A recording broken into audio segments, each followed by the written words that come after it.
አንድ ቀን የሰማ ሰው ዘኬዎስ ተመልሶ ጊዜውን ተጠቅሞ መንግስተ ሰማያት ገብቷል። 3 ዓመት አብሮ የቆየው ይሁዳ ጊዜውን መቀለጃ ስላደረገው ከክርስቶስ መንግስት ውጭ ሆኗል። እግዚአብሔር በምድር ላይ ከሰጠን በጣም ትልቁ ስጦታ ጊዜ፣ ዓለም መጨረሻዬ ነው ብሎ ያሰበ ሰው ሁሉንም ነገር በዚህ ዓለም ኑሬ ልፍጀው የሰማዩን ማናየ ይላል። ዓለም ለእኛ መሻገሪያችን ናት ብሎ ያሰበ ሰው ደግሞ ዓለምን ተጠቅሞባት ይሄዳል። በሰጠን ጊዜ ካልተጠቀም ከእድሜያችን ቀንሶ ያነሳል። የማያፈራለትን ዛፍ በጓሮ የሚንከባከብ ገበሬ ጅል ማን አለ? በቀኝ የተሰቀለው ወንበዴ መንግስተ ሰማያትን የወረሳት በ3 ሰዓት ዝግጅት። ቁረቡ ሲሏችሁ ልጅ ነኝ ትላላችሁ። ኃጢአት ሲሆን ልጅ ነኝ አትሉም ትላላችሁ። እውነትን የያዙ ሰዎች ነፃ ናቸው። ነፃ አእምሮ ያላቸው ሰዎች ደግሞ ከህሊና ዕዳ ሸክም የተለዩ ናቸው። ክርስቲያንነት ማለት በትክክል መኖር ነው። በዚህ ዓለም ላይ ብዙ ሰዎች የሚቸገሩበት ምክንያት ደስታን ፍለጋ ነው። ደስታ ደግሞ ከመስራት የሚመጣ ነው እንጂ ከማረፍ የሚመጣ ነው። ደስ እንዲላችሁ ከፈለጓችሁ እጃችሁ ላይ ያለውን እግዚአብሔር የሰጣችሁን ጸጋ ማስተዋል። ወወልድ ወመንፈስ ቅዱስ አሐዱ አምላክ በስመ አብ ወወልድ ወመንፈስ ቅዱስ አሐዱ አምላክ በስመ አብ ወወልድ ወመንፈስ ቅዱስ አሐዱ አምላክ። ይትባረክ እግዚአብሔር አምላከ አበዊነ ቅዱሳን ዘሰብአ ምሕረቶ ላዕሌነ። ይቅርታውን ቸርነቱን ምሕረቱን በእኛ ላይ ያጸና ቅድመ ዓለም የነበረ ይህንን ዓለም በቃሊነቱ የፈጠረ ትንኝንም እንኳ ሳይዘነጋ ይመግብ ስጋችን ለብሶ ዓለምን ያዳነ ዓለምን አሳልፎ የሚኖር ጌታችን መድኃኒታችን ኢየሱስ ክርስቶስ ላደረገልን ለቸርነት ስራ ሁሉ ከባህሪ አባቱ ከአብ ከባህሪ ሕይወቱ ከመንፈስ ቅዱስ ጋር አንድ ለምትወድ መንግስቱ ክብር ምስጋና ይግባው። የእናታችን የቅድስት ድንግል ማርያም የቅዱሳን መላእክት የቅዱሳን ነቢያት የቅዱሳን ሐዋርያት የሰማዕታት የጻድቃን ረድኤታቸው በረከታቸው ከሁላችን ጋር ጸንቶ ይኖር። በመካከላችን ተገኝቶ እንዲያስተምረን ቅዱስ ፈቃዱ ይሆንልን። እንደ እግዚአብሔር ፈቃድ የምንማማርበት ርዕሳችን ጊዜ ለምን በሚል ርዕስ ነው የምንማማረው። እንግዲህ ኦርቶዶክሳዊነት ወይም ኦርቶዶክሳዊ ሰው አንድ የቤተ ክርስቲያን አባት ሲናገር በትክክል የሚኖሩ ሰዎችን ካያችሁ እነርሱ ክርስቲያኖች ናቸው ብሎ ይናገራል። በትክክል የሚኖሩ ሰዎችን ካያችሁ እነርሱ ክርስቲያኖች ናቸው። ክርስቲያኖች እውነትን የሚያምኑ ናቸው። እውነት ነፃ ያወጣል። ስለዚህ ነፃ ፍጡሮች ናቸው። ነፃነትም ከእውነት ነው፣ እውነትም ነፃነት ነው። እውነትን የያዙ ሰዎች ነፃ ናቸው። ነፃ አእምሮ ያላቸው ሰዎች ደግሞ ከህሊና ዕዳ ሸክም የተለዩ ናቸው። እነሱ በትክክል ራሳቸውንም ዓለምንም መምራት መኖር ይችላሉ። እና ክርስቲያንነት ማለት በትክክል መኖር ነው። ክርስቲያንነት በትክክል መኖር ከሆነ ስለ እያንዳንዱ ነገር እንዴት እንደምናደርገው ማወቅ አለብን። ክርስቲያኖች አንድ ነገር እጃቸው ሲገባ ምን ሊያደርጉት እንደሚገባ የሚያውቁ ናቸው። ለምሳሌ ሕፃናት አንድ ነገር እጃቸው ላይ ቢገባ ምን እንደሚያደርጉት አያውቁም። በብዙ ልፋት የተገኘ ተቆፍሮ የተገኘ ወርቅ ወይም ዕንቁ ወስዳችሁ እጃቸው ላይ ብታስቀምጡ ወይ ይጫወቱበታል፣ ወይ ይወረውሩታል፣ ወይም ደግሞ ጭቃ ውስጥ ሊጥሉት ይችላሉ። ስለዚህ እንደዚያ እንዳይሆን የበሰለ ሰው ምልክቱ እጁ ላይ ያለውን ነገር ምን እንደሚያደርገው ማወቅ ነው። የተናቀውን አያከብርም፣ የከበረውንም አይንቅም ማለት ነው። መልካሙን ክፉ አይልም፣ ክፉውን መልካም አይልም። ነቢዩ ኢሳይያስ እንደነገረን አሌ ሎሙ ለለ ይብልዎ ለእኩይ ሰናየ ወለሰናይኒ እኩየ። መልካሙን ክፉ ክፉውን መልካም ለሚሉ ሰዎች ወዮላቸው ይላል። መልካሙን ክፉ ክፉውን መልካም ለሚሉ ወይም የተዋረደውን የሚያከብሩ የተከበረውን የሚያዋርዱ። ያው ሰው ህሊናው ሲንሸዋረር አጥርቶ ማየት ሳይቻለው ሲቀር የከበረው ነገር ዝቅ ብሎ ይታየዋል፣ ዝቅ ያለው ነገር ደግሞ ትልቅ ሆኖ ይታየዋል። ስለዚህ የታነቀውን እያደነቀ ድንቅ የሆነውን ደግሞ እየናቀ ከሱም እየራቀ ይቀጥላል። እና ክርስቲያኖች ለሁሉም ነገር ቁመናም እውነትም ምልከታም ሊኖረን ይገባል። አንዱ ልናውቀው ስትኖሩ ሰውነት ለእኔ ምንድን ነው ማለት አለብን። ዓለም ለእኔ ምንድን ናት? ለምሳሌ ለሌሎች ሰዎች ዓለም መጨረሻቸው ናት።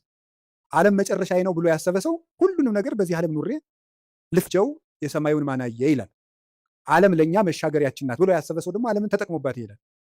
ገንዘብ ለእኔ ምንድን ነው ማለት አለብን። ሰው ለእኔ ምንድን ነው? መቼስ ሰው እንስሳ ነው ብሎ ያሰበ ሰው ለሰው ክብር ይኖረዋል ብለን ማሰብ አንችልም። እንደዚህ ያለ ሰው ደግሞ ሰው እንስሳ ነው ብሎ መነሻ ያደረገ ሰው የሰው መወለድም አይደንቀው መሞትም አይደንቀው። ሞተ ሲባልም እንደ ቀላል ነገር ዕቃ እንደተሰበረ ያልፈዋል ማለት ነው እና ነገሮችን የምንወድቅባቸውም የምንሻገርባቸው ምክንያት ለነገሮቹ ካለን አተያይ የሚመነጭ ነው እና ትምህርት የሚያስፈልገው ኦርቶዶክሳዊ እይታ እንዲኖረን ነው፣ የጠራ አይን እንዲኖረን ነው። ዛሬ በዚህ ርዕስ በዚህ ቦታ እንድንማማር የፈለግኩት ጊዜ ለኦርቶዶክሳውያን ምንድን ነው የሚለው ነው። ለኦርቶዶክሳውያን ለእኛ ለክርስቲያኖች ጊዜ ምንድን ነው ነው ጊዜ እንዴት ነው? እግዚአብሔር በምድር ላይ ከሰጠን በጣም ትልቁ ስጦታ ጊዜ ነው። እግዚአብሔር የሰጠን ማንም ሊሰጠን የማይችለው እግዚአብሔር የሰጠን እድል ጊዜ ነው። እንደው ይገርማችኋል፣ ግን ሰው ይህንን ትኩረት ሰጥቶት አያውቅም። ሀብት የማይመስሉ ብዙ ነገሮች አሉ የማናስተውላቸው። ለምሳሌ እንደው የገጠሩ ሰውም ይተርታል፣ ጤና ሀብት አይመስልም ይላል፣ ውሃ ገንዘብ አይመስልም ይላል። የጤና ሀብትነት ሰው አይረዳውም። ብዙ ጊዜ የውሃ ሀብትነት አይረዳውም። የአየር የኦክሲጅን ሀብትነት አንረዳውም። ኦክሲጅንን ሰዎች የሚያዙበት ቢሆን ኑሮ ለስንት ቀን መቆየት እንደምትችሉ አስባችኋል? ኦክሲጅን በሆኑ ሰዎች እጅ ቢሆን ኖሮ ሁላችን ገለውን አናድርም ብላችሁ ነው? እነዚያ ሰዎች እነገሌ ናቸው እንዳትሉ ወስዳችሁ አታነካኩኝ ነው ያልኩኝ። በሰዎች እጅ ቢሆን ኖሮ ነው ያልኩት። በሰው እጅ ቢሆን ኖሮ አየር ስንት ቀን የምንሰነብተው? ዛሬን ራሱ ማደር እንችላለን? እንችልም። የአካል ክፍሎቻችንን ስጦታነት አስተውለን አናውቅም። እግዚአብሔር የሰጠንን ነገር ሰዎች ሊያደርጉልን የማይችሉ እንዲሁ እግዚአብሔር ምናደርግልኝ እንላለን እንጂ እግዚአብሔር አንድ ቀን ጣፊያን ራሱ ስራ እንድታቆም ቢያደርጋት መኖር እንችላለን? እንችላለን? በሰውነታችን ያለውን የጨው መጠን ማን ሊያጣራው ይችላል? ስለዚህ እንሞታለን ማለት ነው። ፊኛ ስራ ብታቆም መኖር ይቻላል? ይቻላል? እስኪ ንገሩኝ። ሌላ የባሰ ነገር ሰው የሚጸዳዳበት የአካል ክፍል ቢዘጋ መኖር ይችላላችሁ? ይቻላል? አይቻልም። እግዚአብሔር የሰጠን የአካል ስጦታ ማንኛውም ሰው የከበረ ሰው እንኳን ከብሮ የሚውለው እኮ መጸዳዳ ስለቻለ የከበረ ሰው እንኳን ቢሆን እና እግዚአብሔር እንዴት አድርጎ ስጦታ እንደሰጠን ማስተዋል አለበት። ደስ እንዲላችሁ ከፈለጓችሁ እጃችሁ ላይ ያለውን እግዚአብሔር የሰጣችሁን ጸጋ ማስተዋል። የሌለንን እየቆጠርን ከምናዝን ያለንን እያየን መደሰትም። ደስታ ከውጭ አይመጣም፣ ከህሊናችን ነው የሚመጣው። አንዱ የምናባክነው በጣም እያባከን ነው ያለው ነገር አካላችን፣ አይምሯችን። እሱ በሌላ ጊዜ ትማሩታላችሁ። እንዴት አድርገን እግዚአብሔር የሰጠንን አካል እያባከን ነው እንደሆነ ትማሩታላችሁ። እኔ ግን ዛሬ መናገር የፈለግኩት ስለ ጊዜ ነው። እግዚአብሔር ጊዜ ሰጥቶናል። ጊዜ በእግዚአብሔር ዘንድ ምንድን ነው? ጊዜ ፍጡር ነው፣ እንደምታውቁት መለኪያ ነው። እግዚአብሔር ያለ ጊዜ ነው የኖረው። ዘመን ሳይፈጠር እግዚአብሔር ነበረ። ጊዜ ፍጡር ነው። በቤተ ክርስቲያን አስተምሮ የመጀመሪያ ሰዓት ትባላለች። ቁጥር የተጀመረው መጋቢት 29 ቀን ነው። መጋቢት 29 እና መጋቢት 30 ሚያዝያ 1 በሊቃውንት አነጋገር ዕለተ ጠቢባን ይባላሉ። ጠቢባን ሥላሴ አንድ ሳይሉ 29 ብለው ስለጀመሩ ነው። እንዲህ ያለው ነገር ለማያምን ሰው አይረዳም። ቅዱስ ጳውሎስ አንደኛ ቆሮንቶስ ምዕራፍ 2 ላይ ሲናገር መንፈሳዊ ነገር ለስጋዊ ሰው ሞኝነት ይመስለዋል ይላል። በስጋዊ አይን አይመረመርምና ለብእሲሰ መንፈሳዊ ሁሉ ይተሐሰሶ፣ መንፈሳዊ ሰው ግን ሁሉን ይመረምራል። ወሎቱስ አልቦ ዘይተሐሰሶ፣ እርሱም ግን የሚመረምረው የለም ይላል።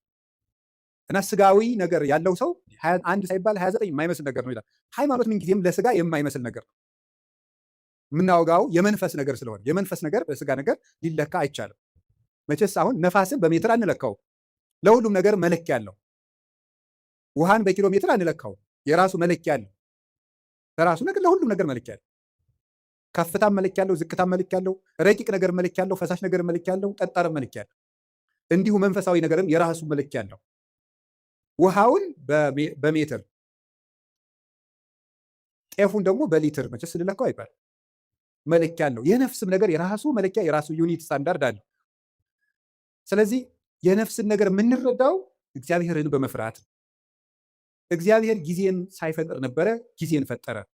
የመጀመሪያዋ ሰዓት መጋቢት 29 ቀን ፈጠረ። በጊዜ ምን እንደተደረገ አስተውሉ። በጊዜ ከተደረጉ ነገሮች አንዱ እግዚአብሔር በጊዜ ይሄንን ዓለም ፈጥሮታል። ይህንን ዓለም ፈጠረ። 7 ዕለታትን ፈጠረና አቆመ። 7 ዕለታት በዕብራውያን አነጋገር 7 ቁጥር ፍጹም ቁጥር ተደርጎ ይነገራል። መጽሐፍ ቅዱስ ሲተረጎም ማወቅ ካለብን ነገሮች አንዱ የመጽሐፍ ቅዱስን መነሻ ባህል ነው ማወቅ የሚገባል። የመጽሐፍ ቅዱስን መነሻ ባህል ስናውቅ መጽሐፍ ቅዱስን መረዳት እንችላለን። ስለዚህ በዕብራውያን ወይም በእስራኤል ባህል 7 ቁጥር እንደ ፍጹም ቁጥር ይቆጠራል። በኢትዮጵያ ለምሳሌ 10 ቁጥር እንደ ፍጹም ቁጥር ይቆጠራል አይደል? አታውቁም? ለምሳሌ የሆነ ሰው 10 ጊዜ አጨቅጭቀኝ ይላል። እናንተ ግን 3 ጊዜ ብቻ ሊሆን ይችላል ያላችሁት። ለምንድን ነው 10 ጊዜ የሚለው? ጭራሽ ማለት ነው፣ ፍጹም ማለት ነው። በዕብራውያን 7 ቁጥር ፍጹም ነው ብያችሁ ነበረ። እስመ ሁልቆ ሳብዕ በኀበ ዕብራውያን ፍጹም ውእቱ፣ በዕብራውያን በእስራኤል 7 ቁጥር ፍጹም ነው ይላል እግዚአብሔር። ስለዚህ ምን አደረገ? 7 ዕለታት ብቻ ፈጠረ። ለምንድን ነው እግዚአብሔር 7 ዕለት ብቻ የፈጠረው ስትሉ 7ቱ ቀኖች ፍጹም ናቸው ለማለት ነው። 7 ብቻ። ለምን 8 ቀን አይፈጥርም እግዚአብሔር? ወይስ ዝቅ ብሎ 6 ቀን ቢያደርገው ምን አለ? የዓመቱን መለኪያ 7 ቀን ያደርገው ለምን ይመስላችኋል? 7ቱም ዕለታት ፍጹም ናቸው ይላል።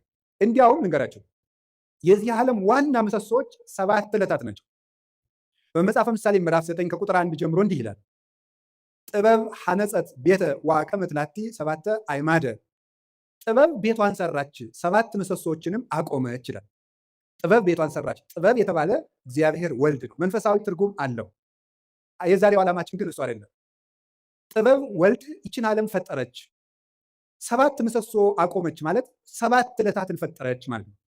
7ቱ ዕለታት ለምንድን ነው ምሰሶ የተባሉ ሲባል ምሰሶ ቤቱን እንደሚያጸናው በዚህ ዓለም የሚኖር ነገር ሁሉ ጸንቶ የሚኖረው በ7ቱ ዕለታት በሚሰራ ስራ ነው ማለት ነው። ምሰሶ ሲፈርስ ወይም ምሰሶ ቢነቀል ቤቱ እንደሚናድ ሁሉ የሰው ልጅ ህይወቱ የሚናደው ወይም የሚፈርሰው በ7ቱ ቀናት በሚሰራቸው ስራዎች ናቸው። 7 ቀን የምንሰራው ስራ ወይ ህይወታችንን ያፈርሳል ወይ ህይወታችንን ይሰራል። ምሰሶዎቹ በትክክል የቆሙለት ቤት እንደማይፈርሰው 7ቱን ዕለታት እንዴት መጠቀም እንደሚችል የሚያውቅ ሰው የጸና ቤት ይኖረዋል። የልብ ቤት፣ የአእምሮ ቤት፣ የስጋ ቤት፣ የነፍስ ቤት ይኖረዋል። ስለዚህ ዕለታትን ከመጠቀም እንኳን እኛ እግዚአብሔር ራሱ ቀን ተጠቅሞ ነው ስራ ይሰራል። ቀንን የማይጠቀም ሰው ምንም ማድረግ አይችልም። እግዚአብሔር 6 ቀን ነው ይህን ዓለም የፈጠረው። አይገርማችሁ? በ6 ቀን ዓለምን ፈጠረ።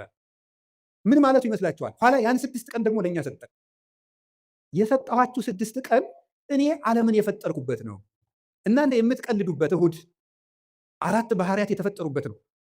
መሬት፣ ውሃ፣ ነፋስ፣ እሳት፣ 4ቱ ባህሪያት፣ 7 መላእክት፣ 7 ሰማያት፣ መላእክት፣ ብርሃን፣ 8 ፍጥረታትን ያከናወንኩበት ቀን ነው። እናንተ የምትቀልዱበት ሰኞ ይሄን የምታዩትን ጠፈር የዘረጋውበት ቀን ነው። እናንተ የምትቀልዱበት ማክሰኞ በምድር ላይ ያሉ እጽዋትን ሁሉ የፈጠርኩበት ቀን ነው። እናንተ እንደዋዛ የምትገፉት ረቡዕ በዚህ ዓለም የሚያሸበርቁ ፀሐይ፣ ጨረቃ፣ ከዋክብትን ያበራሁበት ቀን ነው። እናንተ በስንፍና የምትሸኙት ሐሙስ በባህር ውስጥ ያሉ አዞ፣ ጉማሬ፣ ሌሎችን ማሳመሪዎችን በክንፍ የሚበሩትን በእግራቸው የሚሽከረከሩትን በክንፋቸው የሚበሩትን ሁሉ ያስገኘሁበት ቀን ነው። እናንተ በዋዛ በፈዛዛ የምታሳልፉት ዓርብ በአርአያዬ በአምሳሌ ሰውን የፈጠርኩበት ቀን ነው ማለት ነበረ። ሰኞ፣ ማክሰኞ፣ ረቡዕ እንደዋዛ ሲያልፉ እነዚህ ትዝ ብሏቸው ቃል እነዚህ ሁሉ ዓለማት 20 ዓለም ነው ያለው። አሁን እኛ ከ20 ዓለማት የምንኖረው በአንዷ በዳረ ጎጧ በጫፏ በዚች ምድር እግዚአብሔር የፈጠረው 20 ዓለም። ከ20ኛው በዚች ዓለም የምናየው ነገር ሁሉ እንኳን ተመርምሮ አይዘለቅም። ሕሊና ራሱ ይደክማል ቢያስብ። እንኳንስ ሌላውን ያንን ሰው ተፈጥሮ እንኳን ብታዩት ሊገባና ይችላል። እንደዚህ ያሉ ድንቅ ነገሮች የተደረጉት በ6 ቀን። የጊዜን ጥቅም አያችሁት? በ7ኛው ቀን እግዚአብሔር አረፈ። ምን ማለት ይመስላችኋል? እግዚአብሔር 6 ቀን ሰራና አረፈ። ስራችሁ ብዙ ይሁን እረፍታችሁ ጥቂት ይሁን ማለቱ ነበር። በቁሙ ነው፣ ወርቅ አለው፣ መንፈሳዊ ትርጉም አለው። ስራችሁ ብዙ ይሁን እረፍታችሁ ግን ጥቂት ይሁን። ይኸውላችሁ በዚህ ዓለም ላይ ብዙ ሰዎች የሚቸገሩበት ምክንያት ደስታን ፍለጋ ነው። ደስታ ደግሞ ከመስራት የሚመጣ ነው እንጂ ከማረፍ የሚመጣ አይደለም። ሐዘን ከየት ይወለዳል ካላችሁኝ፣ ከረፍት ብዛት። የኃጢአት ምንጮች የሚባሉት መብል፣ መጠጥ፣ የረፍት ብዛት፣ እንቅልፍ ናቸው። ስለዚህ እረፍት የሚያበዙ ሰዎች ሁልጊዜም ህይወታቸው ሐዘንተኛ ነው። የእንቅልፍ ብዛት የተቦጫጨቀ ልብስ ያስለብሳል ይላል ሰሎሞን። ድሃ ያደርጋል ማለት ነው ብዙ የምትተኛ ከሆነ።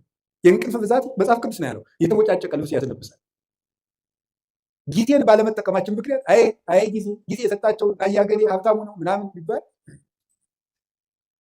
የድንቁርና ጉዳይ ነው። በጊዜ ያለመጠቀማችን እንዴት እንደሚጎዳን ተመልከቱ እስቲ። ርዕሳችን ምንድን ነው? እስቲ በሉ ምን አላችሁኝ? ጊዜ ለምን እግዚአብሔር በጊዜ ዓለምን ምን አደረገበት አልኳቸው? ፈጠረ፣ ዓለምን አጸናበት። ጊዜ ምሰሶ ነው። ጊዜ መፍጠሪያ ነው። የሌለን ነገር ማምጫ ነው። ጊዜውን የሚጠቀም ሰው የሌለ ነገር ያመጣል። እግዚአብሔር በጊዜ የሌለን ነገር አመጣ። ሰማይ አልነበረ፣ ምድር አልነበረ። የሌለንን ነገር ማምጣት ከፈለጋችሁ ጊዜያችሁ ተጠቀሙ። ጊዜ ላይ የሚቀልድ ሰው ምኞቱን ታቅፎ ይሞታል እንጂ ምንም አያመጣ። ጊዜ ነው የሌለውን ያመጣል። እግዚአብሔር በጊዜ ለክቶ የምህረት ቀጠሮ ሰጠ። በኖህ ዘመን 120 ቀን 120 ዓመት ሰጠው አለ። 100ውን ቀለዱ፣ በ20 አጠፋቸው። 20ውን ትቶ አጠፋቸው። በኖህ ዘመን የነበሩ ሰዎችን 120 ሰጣቸው። 20ው ሲቀር ንስሐ እንገባለን ሲሉ 100 ሳያልቅ ጨረሳቸው። ጊዜን ካልተጠቀምክበት ብሰትህም አትጠቀምበት ብሎ ወሰዳቸው። ዛሬ ለምን ይመስላችኋል የምንቀሰፈው? እግዚአብሔር ጊዜ ሰጠው፣ አልተጠቀምንበትም። ስለዚህ እየቀነሰ ይወስድናል ማለት። በሰጠን ጊዜ ካልተጠቀም ከእድሜያችን ቀንሶ ያነሳናል። የማያፈራለትን ዛፍ በጓሮው የሚንከባከብ ገበሬ ጅል ማን አለ? ሌላው የባስ በጠፈጠፉ እየተጠፈጠፈ ሌሎችን አዝመራዎች እንዲያጠፋቸው ይልቁን በጊዜ መቁረጥ ነው። ስለዚህ እግዚአብሔር ይቆርጣል። የማያፈራው ፍሬ የማያፈራውን ዛፍ ከሱ ይቆርጡታል ብሎ ነገር ወይ ወዲህ ውስጥ እሳተ ገሃነም በእሳት ያቃጥሉታል። ምን ፍሬ የማያፈራውን ቅርንጫፍ አነውቱ ሀረገ ወይን ዘዝርቅ ዋንትሙ አይጹጩ ንፈሩ በየዋነ ብክሙ፣ እኔ የወይን ሀረግ ነኝ፣ እናንተ ደግሞ ቅርንጫፎች ናችሁ። በእኔ ኑሩ፣ እኔም በእናንተ እኖራለሁ። ፍሬ አፍሩ፣ ካላፈራችሁ ትቆርጣላችሁ። እግዚአብሔር በጊዜ ምሕረት ሰጠ፣ በጊዜ ያልተጠቀሙትን ደግሞ አጠፋቸው። እግዚአብሔር ለመወለድ 5500 ዘመን ቀጠረ። 5500 ዘመን ሲፈጸም ተወለደበት። ዋመ በጽሐ ጊዜሁ ፈኖ ወልዶ እግዚአብሔር ወልዶ ዋሂደ ወተወልደ እምብእሲት። የዘመን ፍጻሜ በደረሰ ጊዜ እግዚአብሔር ተቀዳሚ ተከታይ የሌለ ልጁን ውረድ ተወለድ ሙት ተሰቀል ብሎ ለኩነተ ሥጋ ወደዚህ ዓለም ላከው። ንዕድ ክብርት ከምትሆን ከመቤታችንም ተወለደ ይላል። ጊዜው በደረሰ ጊዜ በጊዜ እግዚአብሔር ተወለደ። በጊዜ ዓለምን ፈጠረ፣ በጊዜ ቀጠረ፣ በጊዜ ሱባዔ አስቆጠረ፣ በጊዜ ትንቢት አናገረ። ጊዜው ሲደርስ ደግሞ ተወለደ። እግዚአብሔር በጊዜ ምስጢር ገለጠ። በጊዜ ጌታችን መድኃኒታችን ኢየሱስ ክርስቶስ ብዙ ሰርቶበታል። ምስጢርም የሚገለጠው በጊዜ ነው። በጊዜው ተጠመቀ፣ በጊዜው ተወለደ፣ በጊዜው አደገ፣ በጊዜ ጾመ 40 ቀን፣ በጊዜ አስተማረ 3 ዓመት ከ3 ወር፣ በጊዜ ምስጢሩን ገለጠ። በደብረ ታቦር እንኳን ብርሃን ከገለጠላቸው በኋላ እንዳትናገሩ እስከ አመ ይትፌጸም በጊዜው፣ ጊዜው እስኪደርስ ድረስ በትንሣኤ ልቡናችሁ ቀንቶላችሁ ምስጢር ተከናውኖላችሁ በሀብተ መንፈስ ቅዱስ ተሰጥታችሁ እስክትናገሩት ድረስ ቆዩ አላቸው። በጊዜ የሚነገር አለ፣ በጊዜ የማይነገር አለ። ወቤ ብዙ ነገር ዘአነነግረክሙ፣ የምነግራችሁ ብዙ ነገር ነበረኝ። ወባሕቱ ኢትክሉ ይእዜ ጸዊሮቶ፣ ነገር ግን ዛሬ ልትሸከሙት አትችሉም። በጊዜው እነግራችኋለሁ። በጊዜ የሚነገር አለ።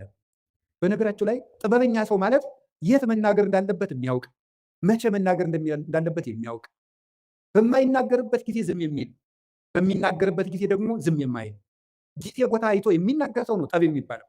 ሁሉም በጊዜው የሚናገር። ጌታችን ኢየሱስ ክርስቶስ በጊዜው ተሰቀለ፣ በጊዜው ተያዘ፣ በጊዜው ሞተ፣ በጊዜው ተነሳ፣ በጊዜው አረገ፣ በጊዜው ሀብተ መንፈስ ቅዱስ ላከላቸው። 10 ቀን ጠብቆ ያለ ጊዜ ጸጋም አይሰጥም። እንዲያሁን ልጁን እንዲያው ልጅ የሌላቸው እናት አባት 9 ወር ከ9 ወር አስቀድሞ እንዲያው በ3 ወሩ ከብት ጠባቂ ስለሌለን ልጁ ቶሎ እንዲደርስ ይወለድ አይወለድም። ጊዜው ነው የሚወለድ። ለመውለድም ጊዜ አለ። ጸጋም በጊዜው ነው የሚሰጠው። ጥያቄም በጊዜው ነው የሚመለሰው። ጊዜ አለ። አሁን ፈልጌያለሁ ቢባል አይሆንም፣ በጊዜው ይሆናል። መቆየት ያለብንን መቆየት። እግዚአብሔር በጊዜው ሁሉን ሰራ። እንግዲህ ደግሞ በጊዜው ይመጣል። ያ ጊዜ መቼ እንደሆነ ደግሞ አታውቁም ብሎኛል። ትግሁ እንከ እስመ የተአምሩ ጊዜ ይመጽእ እግዚእክሙ፣ ጌታችሁ የሚመጣበትን ጊዜ አታውቁምና ተግታችሁ ጠብቁ። ሶበሰ አይመረ በአለቤት ጊዜ ይመጽእ ሰራቂ እምተጋ ዋህለወ፣ ባለቤት ሌባ የሚመጣበትን ጊዜ ቢያውቅ ኑሮ በዚያች ሰዓት ይተጋ ነበር። ግን ሌባው መቼ እንደሚመጣ ስለማያውቅ ሌሊቱን ሙሉ መትጋት አለበት። እናንተም ጌታችሁ የሚመጣበትን ሰዓት ብታውቁት በዚያች ሰዓት ብቻ ትተጉ ነበር። ግን ጌታችሁ በ10 ዓመታችሁ ይምጣ፣ በ20 ዓመታችሁ፣ በ30 ዓመታችሁ ይምጣ፣ በ50 ዓመታችሁ፣ ስትጀምሩ ይምጣ፣ ስትጨርሱ አታውቁትም። ስታገቡ ይምጣ፣ ስትሸመግሉ ይምጣ፣ ሳታገቡ ይምጣ፣ ስታገቡ ይምጣ፣ አታውቁትም። በድህነታችሁ ጊዜ ይምጣ፣ በሀብታችሁ ጊዜ ይምጣ፣ ስትሾሙ ይምጣ፣ ስትሻሩ ይምጣ፣ የምታውቁት ነገር የለም። በሰጣችሁ ጊዜ ተዘጋጅታችሁ ኑሩ ብሎ ሰጥቶናል። ጊዜ እንዲህ ያለ ሀብት ነው። የእግዚአብሔር ቤተሰቦች በጊዜ እንጠቀምበት።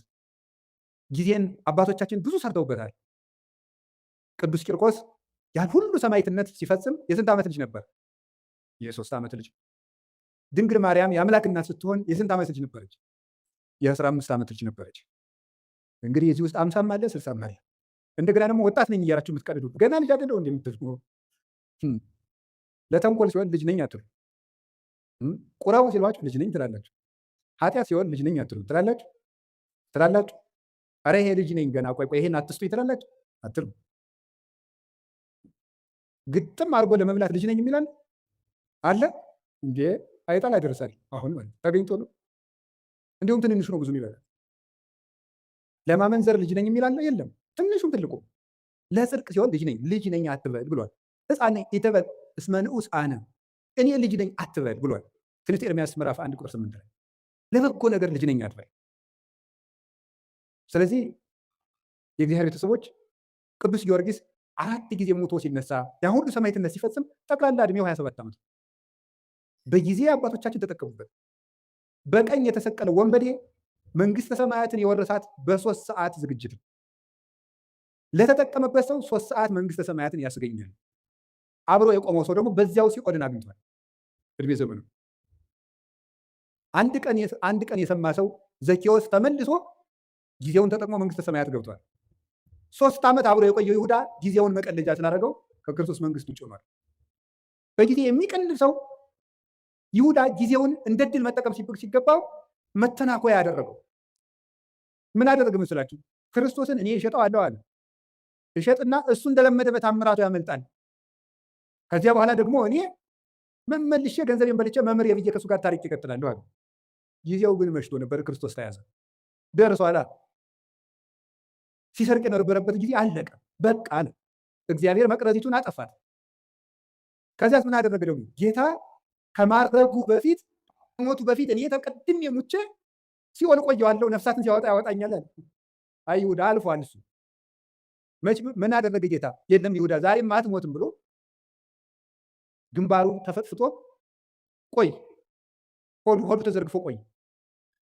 ከዛ ምን አደረገ ጌታ ሲያርግ?